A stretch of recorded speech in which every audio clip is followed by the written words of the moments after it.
Olá, boa noite. Reforma da Previdência começa a tramitar no Senado.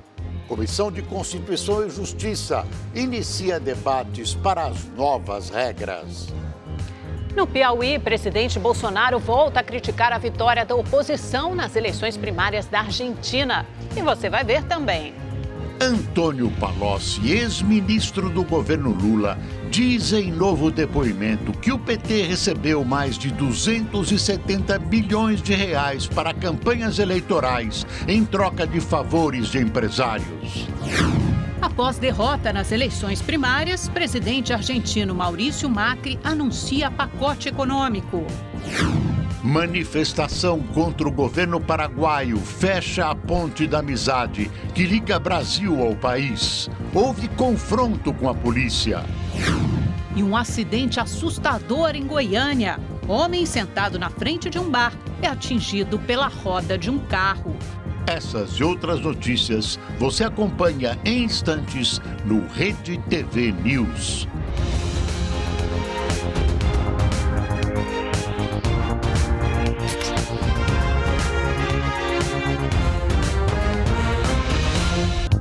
A Câmara dos Deputados iniciou hoje a tramitação da reforma da Previdência para os militares das Forças Armadas.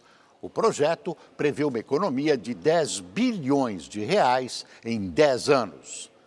No Senado, a Comissão de Constituição e Justiça deu largada na análise das mudanças na aposentadoria dos trabalhadores civis.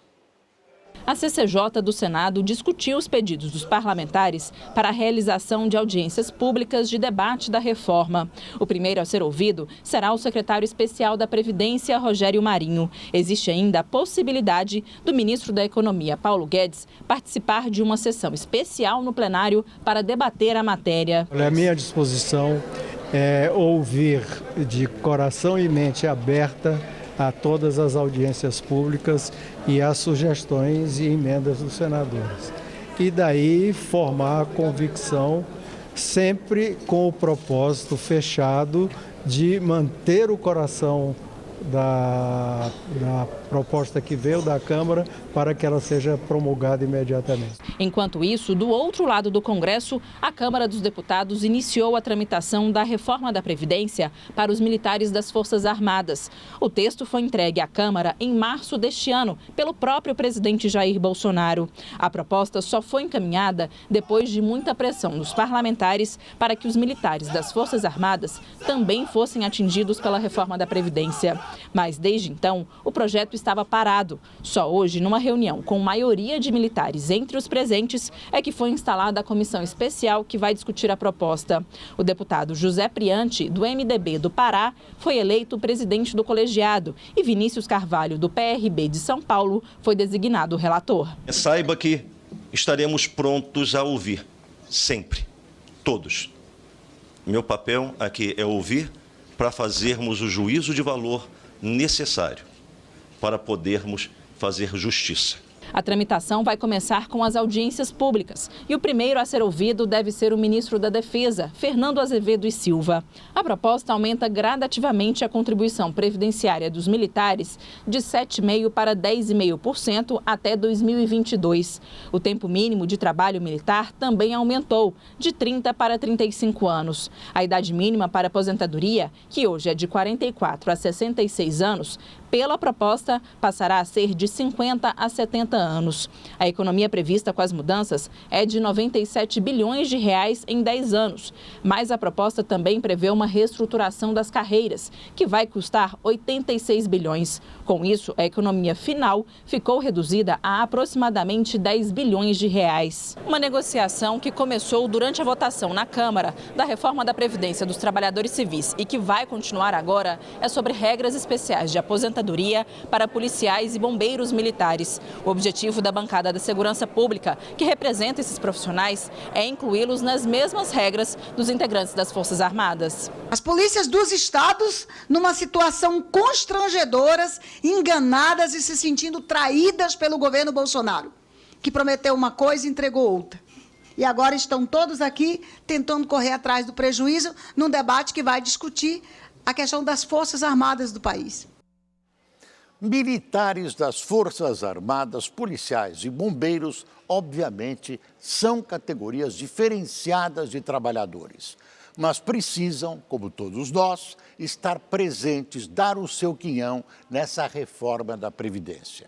As pressões corporativistas são muitas, mas cabe ao Congresso dosar essas aposentadorias, fazendo justiça e cuidando para que elas não, embora especiais, não recebam tratamento desequilibrado e não passam a se constituir numa casta de privilegiados. O deputado federal Eduardo Bolsonaro, do PSL de São Paulo, afirmou que não existe democracia sem armas. O filho do presidente Jair Bolsonaro deve ser indicado para a Embaixada do Brasil nos Estados Unidos. A declaração foi dada na abertura de um seminário sobre o papel das Forças Armadas. Diplomacia e defesa são faces da mesma moeda, instrumentos de exercício da soberania nacional e da garantia da autonomia em nosso relacionamento externo. Não por acaso, essa casa resolveu unir os temas afetos à diplomacia e à defesa em uma única comissão, a qual tenho orgulho de presidir. O próprio Frederico II, conhecido como O Grande, disse certa vez que, abre aspas, diplomacia sem armas é como música sem instrumentos, fecha aspas. A diplomacia e as Forças Armadas devem caminhar juntas no projeto de um Brasil acima de tudo e de uma pátria soberana e forte. Bom, na verdade, ele fala que não existe diplomacia sem armas. E a Comissão de Trabalho, Administração e Serviço Público da Câmara dos Deputados aprovou um projeto de lei que proíbe o nepotismo, que é a prática de empregar parentes na administração pública. Uma emenda do relator da proposta, deputado Kim Kataguiri, do DEM de São Paulo, estendeu a proibição para cargos de ministro de Estado e embaixador. O projeto ainda precisa passar pela análise da Comissão de Constituição e Justiça e então vai ao plenário antes de seguir para o Senado. Pode-se concordar ou não com a indicação do filho do presidente para embaixador nos Estados Unidos, mas a indicação tem fundamento na lei. Criar agora um instrumento para deter a nomeação de Eduardo Bolsonaro é mudar as regras do jogo apenas através de um pobre casuísmo. Trabalhadores rurais protestaram hoje em Brasília por mais políticas para o campo. Milhares de mulheres ocuparam boa parte do eixo monumental pela manhã, no sentido Esplanada dos Ministérios, uma das principais vias de Brasília. Conhecida como Marcha das Margaridas, a manifestação acontece desde 2000, sempre com reivindicações voltadas a mais investimentos no campo e políticas para mulheres, como o enfrentamento de feminicídios. Este ano, o grupo também pediu a soltura do ex-presidente Lula. Segundo os organizadores, 100 mil pessoas participaram do ato. A Polícia Militar e a Secretaria de Segurança Pública não divulgaram estimativa de público. A Câmara dos Deputados aprovou o regime de urgência para a votação do projeto de lei que altera as regras para o porte e a posse de armas de fogo. A aprovação da urgência encurta os prazos para a tramitação e libera a proposta para a votação diretamente no plenário da Casa. A decisão foi tomada após um acordo entre o governo e o presidente da Câmara dos Deputados, Rodrigo Maia. O Planalto se comprometeu a retirar a urgência constitucional dada ao projeto e, em troca, os deputados votariam o pedido da modalidade de urgência prevista nas regras internas da Câmara.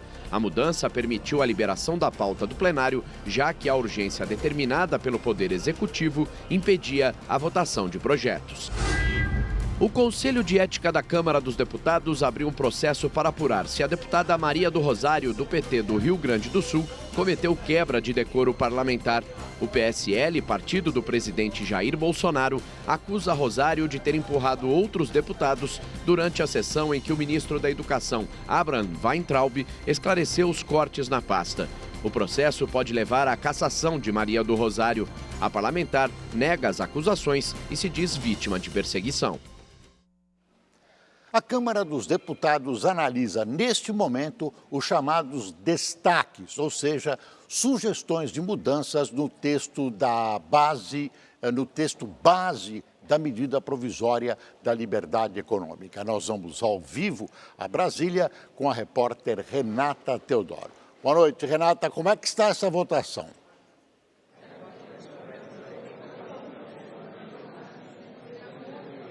Oi, Boris. Boa noite para você, para Amanda e para todo mundo que está acompanhando a gente. Boris, olha só, dos 14 destaques apresentados, até agora 8 já foram votados. E o primeiro deles veio do PT. A legenda queria retirar a proibição da chamada desconsideração da personalidade da pessoa jurídica, que é um mecanismo aí que permite que as empresas sejam cobradas por dívidas recorrendo aos donos das empresas, aos sócios ou a empresas que façam parte do mesmo grupo. Um outro destaque que Nós vamos agora ver a reportagem que cobriu essa questão dos destaques hoje do Congresso Nacional. A análise começou por volta das 5 horas da tarde, já com a oposição tentando obstruir, mas o requerimento para retirada de pauta foi rejeitado. A ideia do governo com a medida provisória da liberdade econômica é estabelecer garantias para a atividade de livre mercado e diminuir a presença do Estado, desburocratizando os negócios. Para que ela não perca a validade, depois de passar aqui pelo plenário da Câmara, ela precisa ser votada no Senado até o dia 27 deste mês. O texto base da medida provisória foi aprovado no fim da noite dessa terça-feira por 345 votos a favor, 76 contrários e uma abstenção. Fica aprovada a medida provisória 881 de 19 na forma da emenda aglutinativa número 1, ressalvados destaques. O relator, deputado Jerônimo Girgen, do PP do Rio Grande do Sul, acabou alterando o texto que veio da comissão mista para garantir que a matéria passasse pelo plenário. Alguns pontos foram retirados. Ficaram de fora regras para transportadores de carga, a anistia de multas para quem descumprir a tabela de frete e o documento único de transporte, que reduziria o custo do transporte e garantiria uma remuneração melhor para os caminhoneiros. A previsão é que esses pontos sejam acertados em um projeto que deve ser apresentado pelo governo. Já entre os pontos mantidos estão a dispensa de alvará para quem mantém negócios considerados de baixo risco, como costureiras e cabeleireiros, por exemplo, a instituição da carteira digital de trabalho, a substituição do e-social, o sistema usado pelos empregadores para comunicar ao governo de forma unificada informações sobre os trabalhadores por outro sistema mais simples e o ponto mais polêmico diz respeito ao trabalho aos domingos e feriados, dispensando o pagamento em dobro do tempo trabalhado nesses dias se a folga for determinada para outro dia da semana. E o empregado vai precisar ter pelo menos uma folga em um domingo a cada 4 domingos trabalhados. Como de praxe, os discursos se dividiram. Nós aqui estamos vivendo uma falsa dicotomia entre desenvolvimento e precarização, como se fosse necessário precarizar o trabalho para que o desenvolvimento acontecesse. Um texto que vem, além de salvaguardar todos os direitos e todas as garantias, também impulsionar a nossa economia. Bom, antes da votação, tiraram os jabutis que estavam pendurados nessa MP. Essa medida provisória, na verdade, traz um considerável alívio para o empresariado e moderniza uma legislação antiquada, anacrônica, burocrática que emperrava o desenvolvimento. Não resolve tudo, mas ajuda muito. E agora, notícia internacional: policiais foram baleados em um tiroteio agora há pouco na Filadélfia, nos Estados Unidos. Segundo a imprensa local, pelo menos 6 ficaram feridos. Você vê essas imagens ao vivo, o local está isolado porque há informações de que um suspeito está escondido em um prédio. Agentes de segurança estão, neste momento, tentando uma negociação com esse homem. Moradores da região foram orientados a não deixar suas casas e uma universidade vizinha precisou ser fechada. Ainda não há informações sobre o que teria motivado o tiroteio. Daqui a pouco nós voltamos com mais informações sobre esse caso nos Estados Unidos. Em viagem a Parnaíba, no Piauí, o presidente Jair Bolsonaro voltou a falar sobre as eleições na Argentina. As declarações foram dadas durante as comemorações dos 175 anos do município. A visita foi transmitida ao vivo pelas redes sociais de Bolsonaro.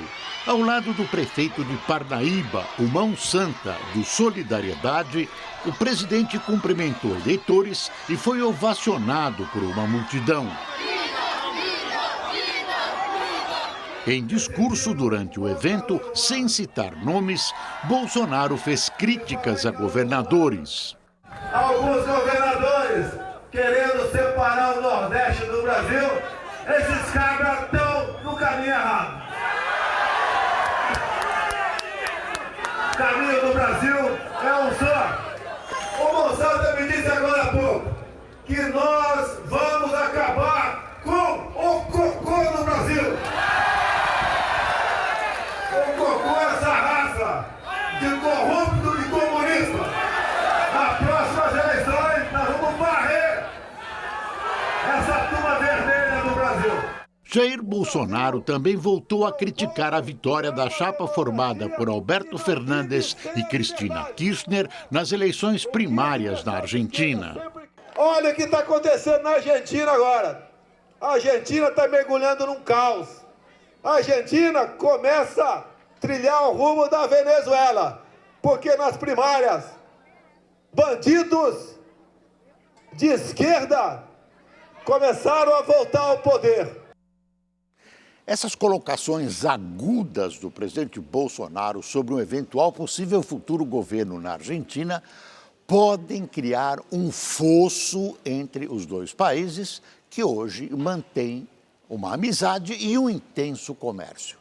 Além de possíveis recuos da retórica, vale confiar no fato de que Brasil e Argentina precisam um do outro e que depois das eleições, sejam quais forem os resultados, devem prevalecer os interesses de ambas as nações. O presidente argentino Maurício Macri anunciou hoje um pacote de medidas econômicas para aliviar a situação, a crise no país. A decisão vem após a derrota de Macri nas eleições primárias de domingo. As informações com a repórter Luciana Tadeu. Na manhã de hoje, Macri disse que ouviu a mensagem das urnas. Escuché lo que quisieron decirme el domingo. Entre as medidas que, segundo o presidente, devem dar alívio a 17 milhões de trabalhadores está a redução temporária de impostos. Além disso, haverá um piso 20% maior para o imposto de renda e para a dedução de aposentados e um aumento ainda a definir do salário mínimo. O governo também vai aumentar a Bolsa Auxílio para estudantes e o preço dos combustíveis será congelado por 90 dias. As medidas tentam amenizar a crise econômica que já castigava os argentinos e se agravou com as primárias. Em junho, a inflação acumulada em 12 meses foi superior a 55%. Esse índice pode piorar com a desvalorização da moeda nacional desde a derrota de Macri para o peronista Alberto Fernandes no último domingo.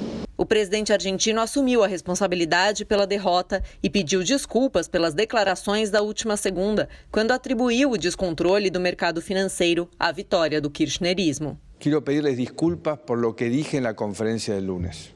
À tarde, Macri informou que conversou por telefone com o candidato Alberto Fernandes. Segundo ele, o peronista demonstrou intenção de tentar tranquilizar os mercados em relação aos supostos riscos de uma mudança de governo. Apesar das iniciativas, nas ruas o sentimento é de descontentamento. Populismo é só populismo. Não aumentaram as aposentadorias.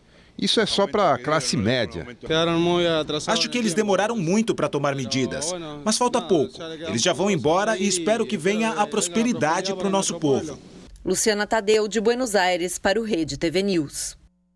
A Bolsa de Valores do Brasil e também as bolsas do mundo tiveram quedas acentuadas hoje em razão dos dados econômicos negativos divulgados pelas principais economias. O temor é de uma recessão global. A queda nas exportações fez o PIB alemão contrair 0,1% no segundo trimestre. Dados de julho revelam que o crescimento da indústria chinesa desacelerou ao menor ritmo em 17 anos, efeito da acirrada guerra comercial com os Estados Unidos. Os dados econômicos decepcionantes espalharam uma onda de pessimismo pelos mercados financeiros. As bolsas globais registraram tombos que chegaram a 3%. O Ibovespa, principal índice da Bolsa Brasileira, despencou 2,94% e fechou o dia com 100.263 pontos. O dólar teve alta de 1,78%, cotado a R$ 4,04. Hoje o Rede TV News começa a exibir uma série com 3 reportagens especiais sobre a fome. Um relatório recente divulgado pela Organização das Nações Unidas mostra que cerca de 820 milhões de pessoas passaram fome no mundo em 2018. No Brasil, esse número supera os 5 milhões, uma realidade que pode ser encontrada até mesmo nas grandes capitais, como São Paulo.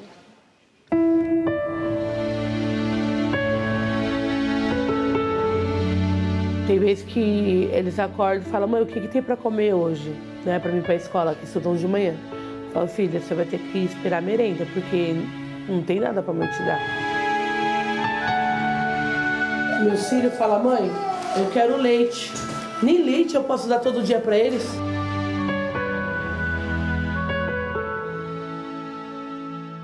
Tecnicamente, as entidades, as instituições que trabalham com a área social chamam de vulnerabilidade social famílias que estão passando por dificuldade. É o caso aqui da família da Viviane e do Benilton. Eles têm 5 filhos. O Benilton está desempregado já há bastante tempo.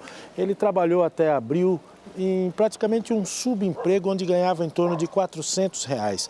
O aluguel está atrasado e a luz foi religada ontem. Então a gente vai bater um papo com eles. Bom dia. Você me dá licença? Eu vou abrir sua geladeira, pode ser? Pode abrir, fica à vontade. Dá licença. Vamos ver o que tem aqui de comida. Eles nos contaram que fizeram a primeira refeição agorinha, né? Isso. Sim. E que isso aqui é resultado de uma cesta que vocês ganharam agora há pouco. Um pouco. Vocês chegaram a ficar sem comer em algum momento? Sim. Sim. A gente não chegou a ficar zero, mas comer quase arroz zero. Puro. Arroz puro. Os meus filhos olharam para mim e diziam assim: mãe, o que tem para hoje? Eu falei: filha, só tem arroz puro. Come, bebe com água e ora para Deus, entendeu? Agora seguimos para a favela Pantanal, uma das mais pobres da zona leste de São Paulo. Aqui encontramos a manicure Maiara. Ela mal consegue falar das dificuldades. O marido tenta vencer o vício do crack. O casal tem 3 filhos. Um é autista. Eu fiquei só com arroz dentro de casa, então eu não comia para poder dar para ele. Depois que eu descobri o problema do meu filho, eu tento cada dia lutar mais, né? Porque se ele não tiver eu, ele não tem ninguém para lutar por eles, né? No mesmo quintal onde mora a família de Maiara, vive a Daiane, que também tem 3 filhos. No armário, pouca comida. Na geladeira, quase nada. Já teve dia de eu não ter leite para dar para meus filhos. Meu filho era bem pequenininho, né? E a minha filha também bebe leite, né? E aí? E aí foi muito difícil. Segundo o relatório da ONU, intitulado O Estado da Segurança Alimentar e Nutricional no Mundo, divulgado no último dia 15, mais de 820 milhões de pessoas passaram fome no mundo em 2018. Isso significa um aumento de mais de 10 milhões de pessoas em relação a 2017. Só na América do Sul, a porcentagem de pessoas com fome aumentou de 4,6% em 2013 para 5,5% em 2018. A entidade acredita que só no Brasil, cerca de 5 milhões de pessoas ainda passam fome. No estado de São Paulo, quase 12% da população enfrenta dificuldades para ter acesso a uma alimentação considerada adequada. É o que os especialistas chamam de insegurança alimentar. Deixamos a periferia e seguimos para o centro de São Paulo. E por aqui a cidade mais rica do país esconde a mesma realidade encontrada nos bairros que já visitamos. Só que na região central, quem sofre com a fome são os moradores de rua. Esta é a Elisângela. Ela mora com o marido nesse carrinho. A catadora de materiais recicláveis diz que muitas vezes passa o dia apenas com pão e água. É difícil. Não vou falar para o senhor que não é, porque é. Nesses dias que você não tinha nada o que comer, o que passava pela sua cabeça? Sabe o que passava na minha cabeça? Passava na minha cabeça, sabe o quê? Eu falava, ué, eu tinha tudo e agora eu não estou tendo nada. Por que está acontecendo isso? Por quê? Ao longo dessa avenida, moradores de rua sofrem com o frio e a fome. A ajuda chega em forma de pão ou em um pedaço de bolo, um pouco de café e calor humano. Tem que viver com a janta ou viver com o almoço e trocar pelo outro ou esperar pela próxima refeição depois. Muitas das vezes aquilo passa comida pra gente comer durante o dia, às vezes durante a noite também, nos dias de semana, final de semana. É difícil para se alimentar. Como é que é ficar sem comer? É difícil.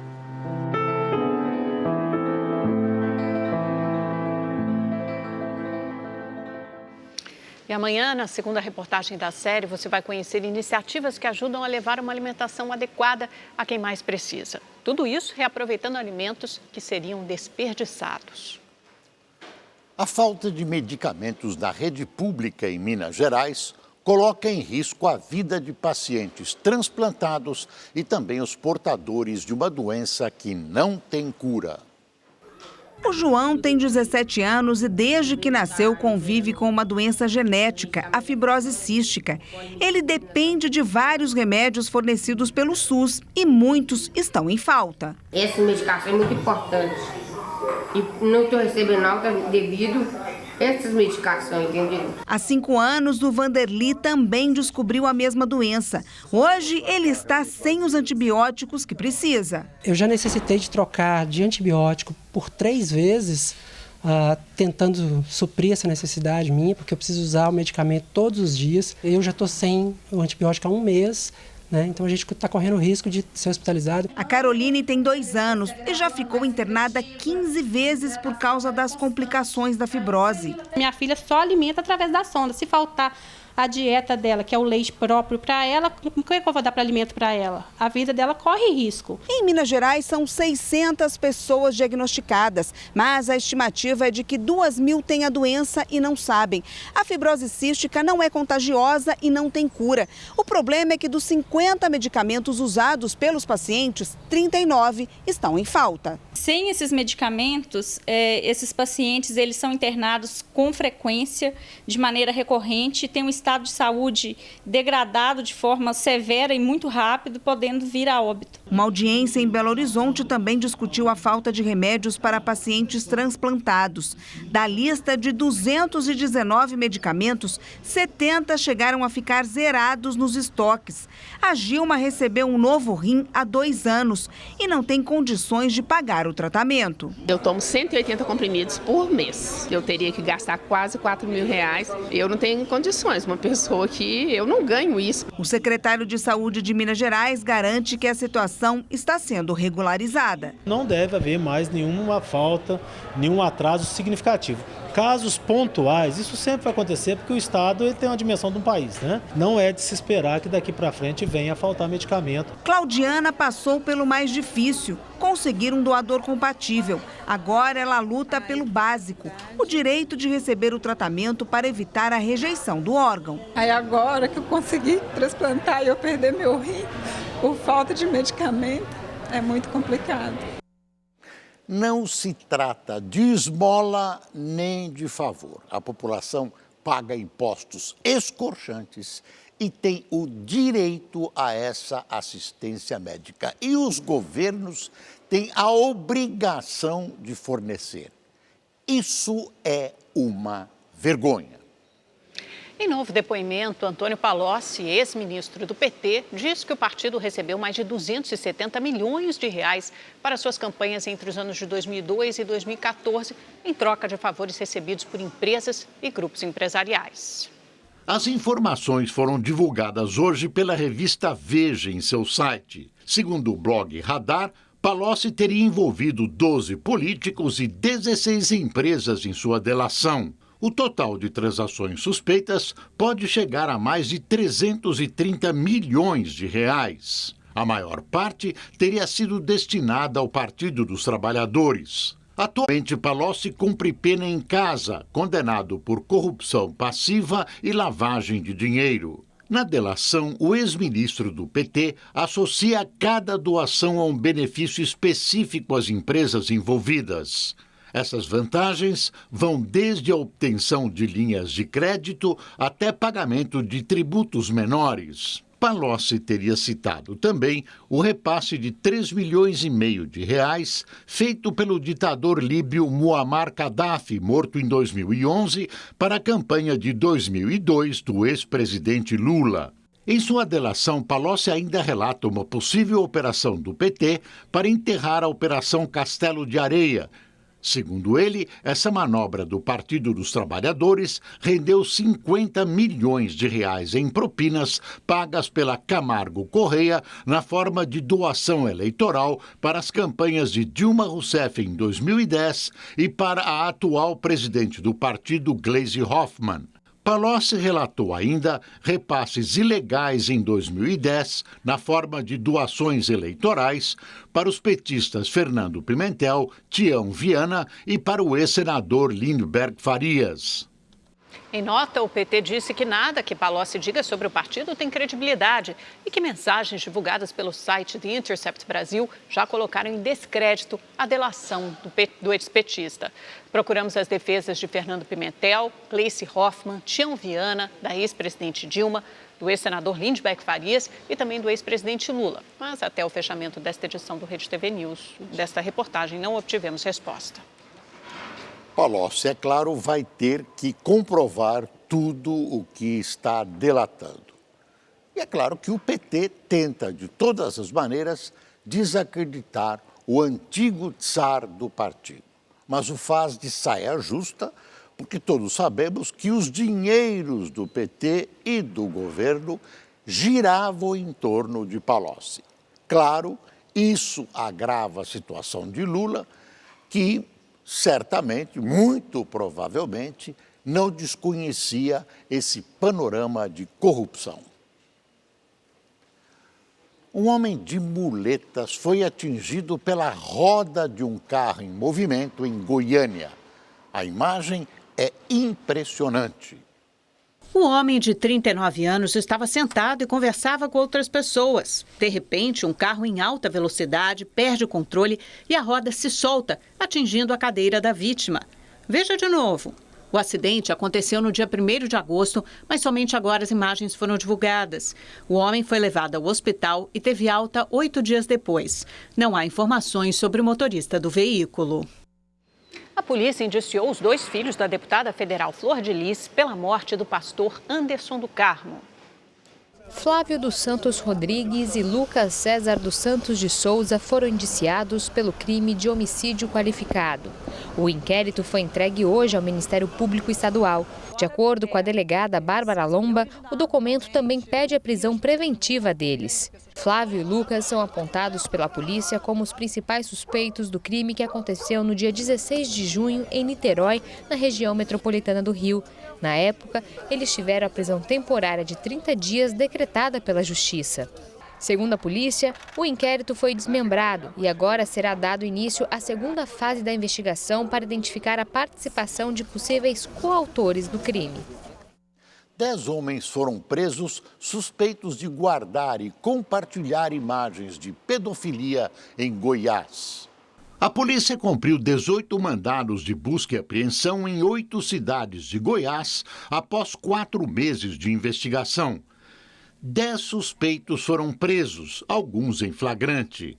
O material pornográfico envolvendo crianças e adolescentes estava em celulares, computadores e pendrives apreendidos.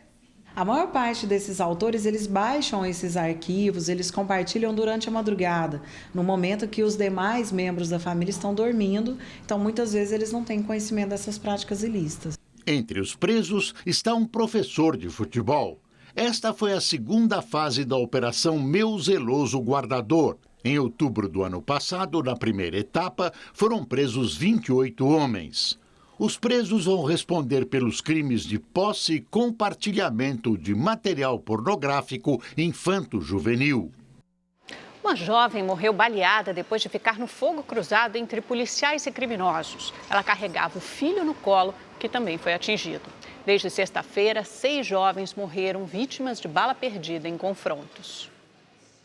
O sonho de vestir uma farda foi hoje interrompido. Estava estudando, com um sonho de ser polícia.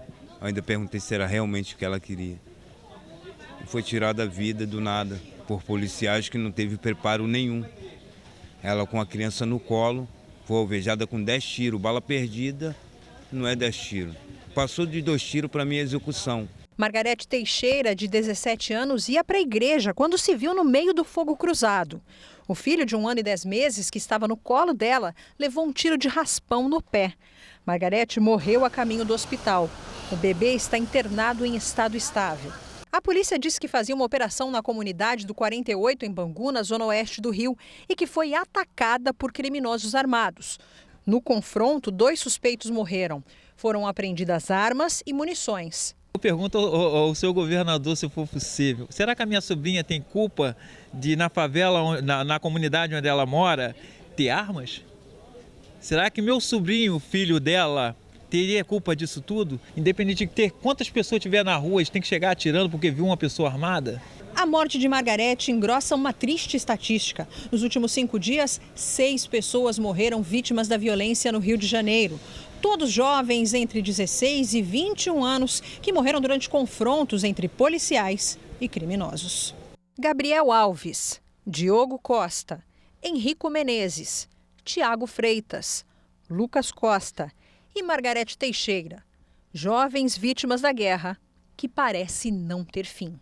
Desde que assumiu o cargo em janeiro, o governador Wilson Witzel autorizou a PM a abater criminosos portando fuzil. Se entrar um traficante de fuzil dentro do Shopping Leblon, vai fazer o quê? Vai atirar nele. Agora, na favela, pode andar de fuzil. Não ande de fuzil, você vai morrer. A morte de Margarete está sendo apurada pelo comando do batalhão. Todas as ações serão investigadas pela Corregedoria e pela Delegacia de Homicídios. Somente após os laudos periciais, as oitivas de testemunhas, as provas produzidas, é que poderemos identificar de onde partiram esses disparos. A Polícia Civil e o Ministério Público Estadual encontraram um novo cemitério clandestino em Belford Roxo, na Baixada Santista, ou Fluminense. Segundo as investigações, o lugar era usado por milicianos. 7 corpos foram encontrados no cemitério clandestino na tarde de hoje. Cães farejadores e uma retroescavadeira foram utilizados para desenterrá-los. Muitos estavam com membros cortados e com marcas de perfuração por tiros. Um dos principais suspeitos das mortes é Júnior Galdino Vieira, conhecido como Pará do Mototáxi. Ele foi preso na semana passada e é apontado como líder da milícia que age na região. Pará é investigado em pelo menos 10 homicídios. A ponte da amizade, que liga o Brasil ao Paraguai, foi fechada nessa manhã após manifestantes e policiais entrarem em confronto em Ciudad del Este.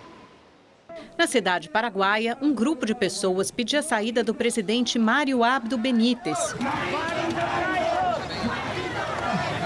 Ele enfrenta duras críticas desde o fim de julho, quando foi divulgado um acordo já cancelado que garantia a compra de energia da usina de Itaipu pelo Brasil até 2022.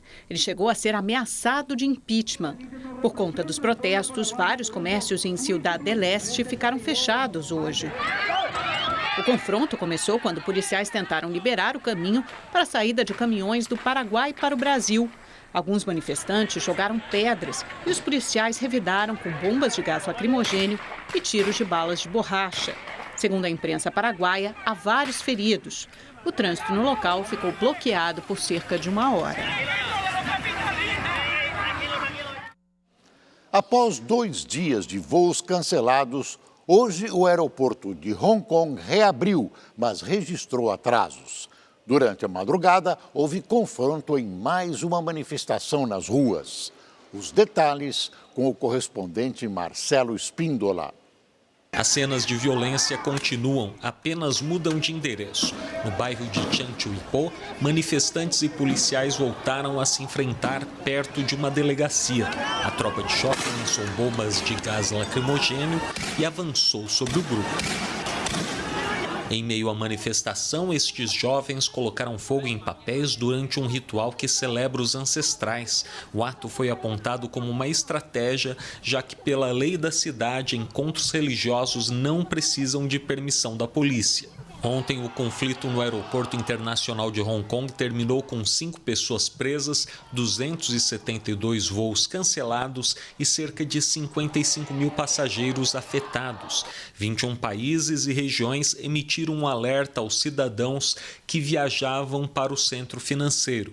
2 pilotos de aeronave foram demitidos por associação ao movimento pró-democracia. Os protestos em Hong Kong acontecem há 10 semanas após o anúncio de um projeto de lei de extradições que enviaria suspeitos de crimes para a China. A violência dos atos gerou uma tensão sobre a possibilidade de intervenção de forças militares chinesas em Hong Kong. Imagens de satélite divulgadas hoje registraram cerca de 500 veículos do exército chinês posicionados em um estádio nas proximidades da fronteira. Mesmo diante da ameaça da intervenção do exército chinês, que está na cidade vizinha Shenzhen, os manifestantes parecem não se intimidar e programam para este domingo uma grande manifestação no centro da cidade. O local é o mesmo onde 2 milhões de manifestantes marcharam em junho. Marcelo Espíndola, de Macau, para o Rede TV News. 4 comunidades de uma ilha da Grécia foram esvaziadas por causa de um incêndio florestal que começou na terça de madrugada. Os bombeiros ainda lutam para combater o fogo e o país declarou estado de emergência. O incêndio começou na margem de uma estrada na ilha de Eubeia, a cerca de 100 quilômetros da capital, Atenas, e devastou uma área de cerca de 28 quilômetros quadrados. As chamas se propagaram rapidamente com as fortes rajadas de vento e a vegetação seca. Centenas de pessoas foram retiradas de casa. Este homem disse que viu o fogo se alastrar em minutos e agradeceu o apoio aéreo, que evitou que as chamas chegassem até as moradias. Para combater o fogo, foram enviados mais de 1.000 bombeiros, 6 aviões e 5 helicópteros. Hoje, o primeiro-ministro da Grécia visitou a região e alertou que os incêndios florestais estão se tornando mais comuns no sul da Europa por causa das mudanças climáticas. O primeiro-ministro do Paquistão acusou a Índia de planejar uma ação militar na Caxemira. A declaração ocorre 9 dias após o governo indiano ter revogado o status especial que concedia autonomia à região. O discurso foi feito durante a comemoração dos 72 anos de independência do Paquistão. O premier afirmou que a Índia planeja atacar a parte paquistanesa da Caxemira e mandou um recado. Diz que o país está preparado para responder a qualquer ataque. A Caxemira é disputada há décadas pelos 2 países. O fim da autonomia na parte indiana, que tem maioria muçulmana, desagradou opositores e aumentou a tensão para um conflito armado, já que Índia e Paquistão possuem armas nucleares. Enquanto isso, moradores do lado da Caxemira, administrado pela Índia, enfrentaram hoje o 10º dia de toque de recolher. Para tentar conter a revolta generalizada, um bloqueio de segurança mantém as pessoas dentro de casa, com a comunicação via telefone e internet interrompida. Um deslizamento de terra derrubou uma casa e deixou 6 pessoas mortas em Valparaíso, no Chile. A casa caiu sobre um estacionamento na noite de ontem. A construção era antiga e ficava na beirada de um morro. 2 crianças foram resgatadas dos escombros com vida e estão internadas em um hospital da cidade. Segundo o governador do estado, elas não correm risco de morte. As autoridades descartaram a possibilidade de encontrar mais sobreviventes e dizem que agora a equipe de resgate busca por outros corpos. E chegou a hora da previsão do tempo com Gabi de França. Olá, boa noite para todo mundo. O ar gelado invadiu o sul do Brasil. O dia começou congelante em várias cidades aí dos 13 estados, temperaturas negativas. Em Urupema, olha só, quase 9 graus negativos. É tanto frio, mas tanto frio, que teve geada nas primeiras horas do dia. Em São Joaquim, olha só, essa árvore amanheceu aí coberta de cristais de gelo, um cenário bem bonito, né? Amanhã ainda tem previsão de geada aqui entre o Rio Grande do Sul e Santa Catarina, e apesar do tempo firme, o frio continua. Em Porto Alegre, mínima de apenas 9 graus, máxima de 20, mais frio ainda em Curitiba, temperaturas ficam entre 7 e 16 graus. Em Florianópolis, máxima de 22 graus. E o dia foi de frio intenso também no sudeste do Brasil. No Rio de Janeiro, olha, os cariocas tiveram dificuldade para espantar a preguiça, porque o dia todo foi assim, cinzento, chuvoso e com friozinho. Amanhã essa chuva diminui, a frente fria perde força, o tempo fica mais aberto, o sol até aparece mais, mas ainda devem ocorrer algumas pancadas de chuva, chuva leve, fraca, em forma de garoa, em todo o litoral aqui de São Paulo, no Rio de Janeiro e também no litoral do Espírito Santo. Na capital paulista, o sol volta a aparecer, mas a madrugada vai ser ainda mais gelada, mínimas na casa dos 9, 8 graus. Aos poucos, a temperatura sobe mais à tarde, chegando aos 23 graus na sexta. No Rio de Janeiro, chuva fraca aí ao longo do dia, garoa, né? A temperatura volta a subir. Na sexta-feira o sol aparece, 25 graus. Em Vitória o clima fica mais ameno aí também. Tem previsão de chuva amanhã fraca, máxima de 25 graus na sexta-feira. A frente fria agora vai deixar o tempo bastante carregado em todo o litoral aqui da Bahia. Por isso, em Salvador, a chuva não dá trégua nos próximos dias. Chove o dia todo. Temperaturas ficam entre 21 e 27 graus. Agora, as pancadas de chuva continuam também no extremo norte do Brasil ao longo do dia, aqui do Amazonas até o Amapá. No restante do país aqui, o ar seco predomina, nada de chuva, tempo firme, ensolarado e quente, viu? Máxima chega aos 37 graus aqui em Porto Velho. Em Rio Branco, as pessoas vão sentir a friagem aí nas primeiras horas do dia, mínima de apenas 15 graus, depois esquenta. Belo Horizonte e Brasília com clima mais fresquinho também. Na capital mineira, mínima de 13, máxima de 23 graus. Em Brasília, a temperatura fica entre 15 e 24, bem mais fresquinho do que nos últimos dias, né? Amanhã eu tô de volta com mais informações do tempo para você. Até lá. Tchau, tchau. A Câmara dos Deputados acabou de votar a medida provisória da liberdade econômica. Todos os destaques foram derrubados e o texto segue agora para o Senado. A repórter Renata Teodoro tem mais informações. A votação aqui no plenário da Câmara já acabou. Inicialmente tinham sido apresentados 14 destaques, mas alguns foram retirados, sobraram apenas 8. Todos foram rejeitados. O primeiro veio do PT. A legenda queria retirar a proibição da chamada desconsideração da personalidade da pessoa jurídica, que é um mecanismo que permite a cobrança de dívidas de uma empresa recorrendo a bens dos sócios ou de outras empresas que façam parte do mesmo grupo. Então, essa alteração foi rejeitada. Também não passou um destaque apresentado pelo PCdoB, que discordou da permissão de trabalho aos domingos com folga a cada 4 semanas. Então, essa permissão continua valendo. Também foi rejeitado um destaque do PSOL e foi mantida no texto a regra para que o descanso remunerado seja preferencialmente aos domingos, dando aí às empresas a possibilidade de conceder esse descanso ao trabalhador em algum outro dia da semana. A redação final foi aprovada e agora ela segue para o Senado e lá o texto ele precisa ser aprovado até o dia 27 deste mês para não perder a validade. O ministro do Supremo Tribunal Federal, Ricardo Lewandowski, rejeitou o pedido para suspender a indicação do deputado Eduardo Bolsonaro, do PSL, à Embaixada dos Estados Unidos, ou Embaixada Brasileira nos Estados Unidos. A solicitação foi feita pelo Partido Cidadania, que alegou que se tratava de nepotismo. Em São Paulo, um projeto ensina técnicas de maquiagem a mulheres com menos de 30% da visão. É um muito além da beleza, uma iniciativa que ajuda a profissionalizar e recuperar a autoestima de muitas pessoas. Elas praticamente não enxergam, mas isso não as impede de aprender. A Maíris nasceu cega do olho direito e com apenas 25% de visão do olho esquerdo. A maquiagem surgiu como uma forma de melhorar a autoestima e, aos poucos, passou a fazer parte da vida dela. A minha irmã começou a pedir para me maquiar ela, eu comecei a maquiar minha irmã, prima. Aí eu fui pegando gosto. E eu quero levar como profissão mesmo. Eu gosto muito, tô apaixonada pela área.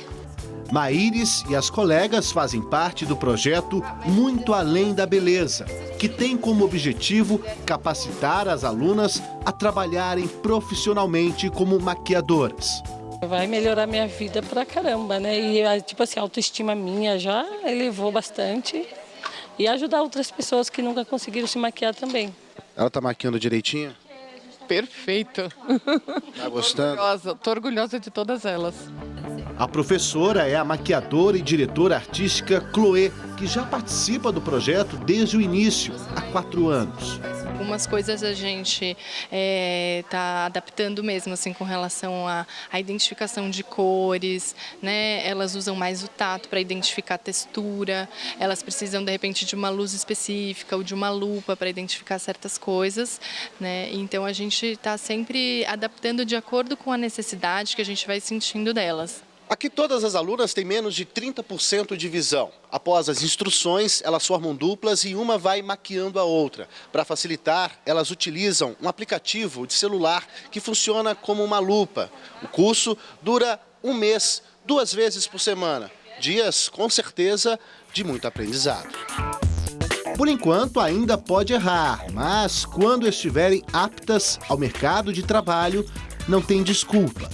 Esse é o momento de aprender tudo, aprender cada detalhe, né? Fazer as adaptações necessárias para a pessoa com baixa visão. Então, tem uma série de adaptações que a gente pode fazer para as bancadas, para dar fundo e contraste para elas perceberem os produtos. Eu acho que a gente tem que tentar superar os nossos obstáculos, porque senão a vida passa e a gente nem vê. A gente tem que tentar alcançar os nossos sonhos, por mais que eles pareçam impossíveis. E vamos voltar a falar sobre o tiroteio nos Estados Unidos, que deixou 6 policiais baleados agora há pouco em um bairro residencial da Filadélfia. O local permanece isolado. Os agentes de segurança tentam, neste momento, uma negociação para que o suspeito, que está escondido em uma casa, se entregue.